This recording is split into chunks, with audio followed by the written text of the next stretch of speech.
Metóda falošnej obete je pohodlný a rýchly spôsob, ako verejne zdiskreditovať organizáciu.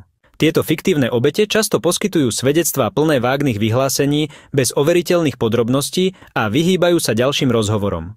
Ich príbehy sú emocionálne nabité. Ich cieľom je vyvolať súcit alebo pobúrenie, a nie prezentovať logicky podložené fakty a dôkazy. Takéto obete alebo svedkovia hrozných príbehov zvyčajne zostávajú v anonymite, čo sťažuje overenie ich identity a pravdivosti ich výpovedí.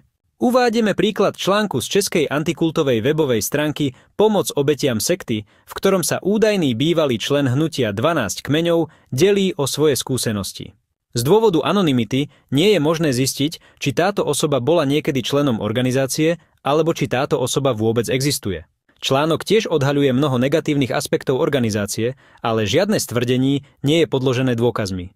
Z médií a antikultových webových stránok je zrejmé, že retorika a príbeh týchto anonymných obetí sú identické, ako by boli skopírované alebo vymyslené pomocou rovnakej šablóny.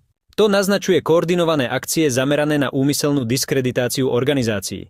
Táto metóda tiež umelo vytvára dojem, že každý, kto opustí stigmatizovanú organizáciu, je obeťou, ktorá utrpela negatívne účinky a má na túto organizáciu veľmi negatívny názor.